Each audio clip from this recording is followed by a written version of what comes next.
Hi guys, John Judd here. Today we're going to make a kick with Mini Synth, your default patch in Mini Synth.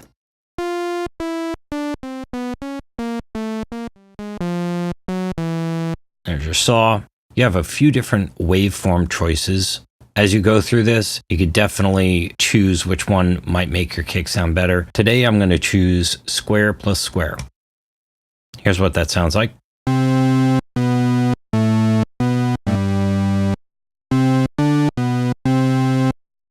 I picked the one that had a ton of harmonic content. Now the modifier behaves according to what you've selected, but if you've selected two waveforms, square plus square or saw plus square,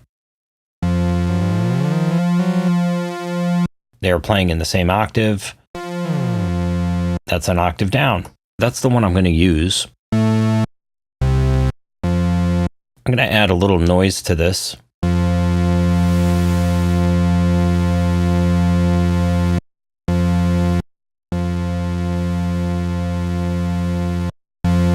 The noise is unlikely to play into the kick a huge amount, but it might affect the sound a little bit.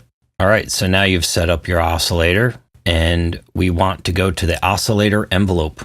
If you've watched the other videos for kicks, we want the attack to be short, release to be short, sustain to be short or non-existent, and the decay, we want to bring that down a little bit.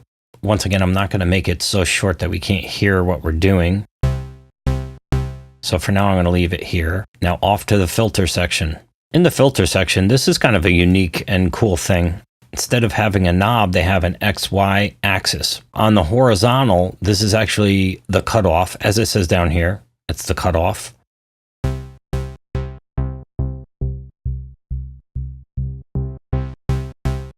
The resonance, your resonance is vertical. At the bottom, you probably have little to no resonance.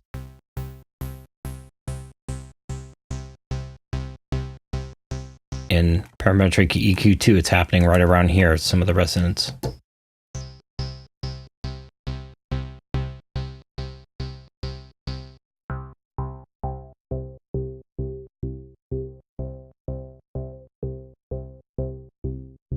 For now, I'm going to place it right about over here. We want the resonance to be pretty high, and the cutoff is doing its job. We will be messing with that later. Filter envelope. The filter envelope, first thing you want to do is turn up the amount because that's affecting whether you're going to hear it or not. If you had it on 0, it would do nothing. We're going to turn it up a bit and see what we can do here. Once again, attack, release, sustain on 0 or very low. We're going to bring down the decay.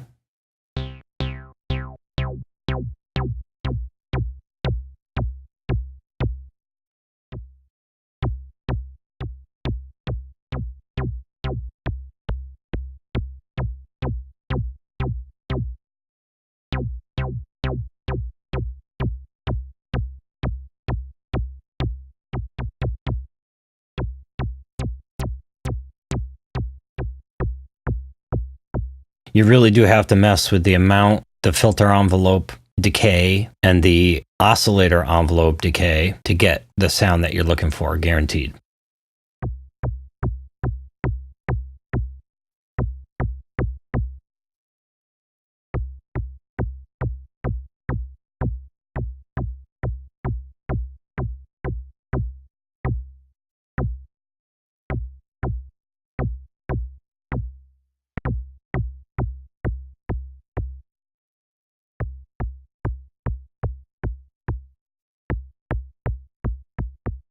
By the way, if you hadn't noticed, this does take a lot of listening and patience to find exactly what you're shooting for.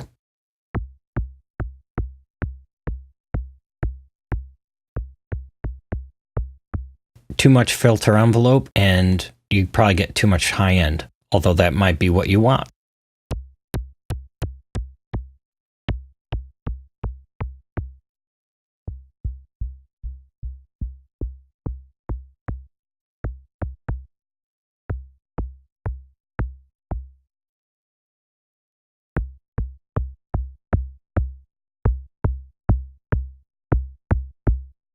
So I've gotten you into the ballpark.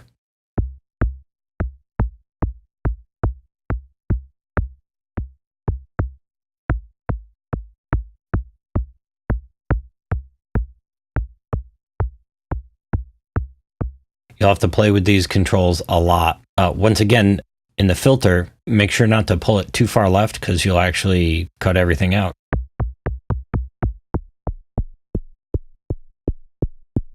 As promised, we're going to go back to the noise and see if that has any effect.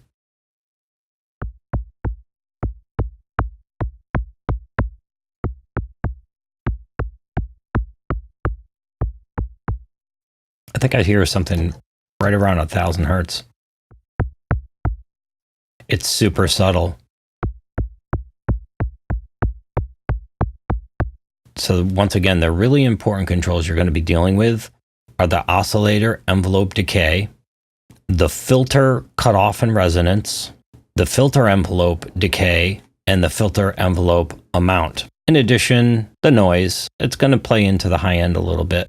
I've gotten you into the right area. You'll have to adjust these things for what's going to work for you. And lastly, the thing that might just put you closer to where you need to be, if you go down to the effects tab and go down to distortion, which is at the bottom,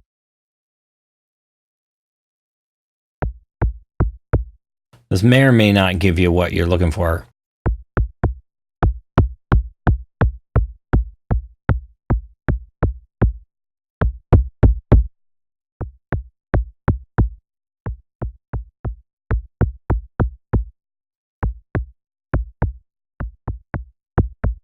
I could be fooled by gain right there because it's adding gain.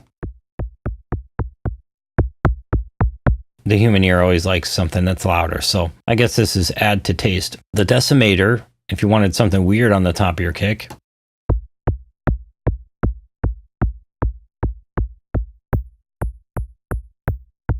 it's like a little thip.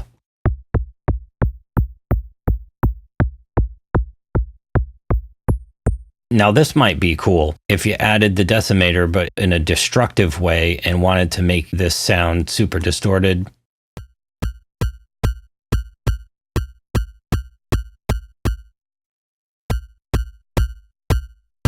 You could get kind of a psychotic kick.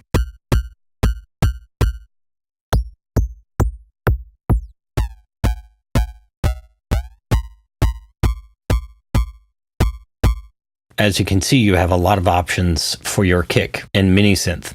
So after having done all that, I went back to the kick I made and listened a little bit. This is all genre and music dependent, but I decided that it could benefit from a little EQ. Here's what we ended up with previously. Too many mids, the low end is probably not strong enough, and I want to accent a little bit of the highs. So this is the EQ I put on it.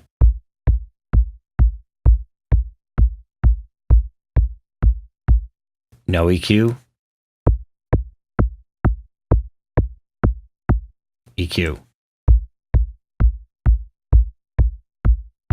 So I was a little bit happier with that sound. If you're wondering what cuts I made, I cut at about 389, which is low mids. I cut about 1400 in the mids, and I did boost right at 56, and that's a very large boost. The cuts and boosts I made were pretty huge.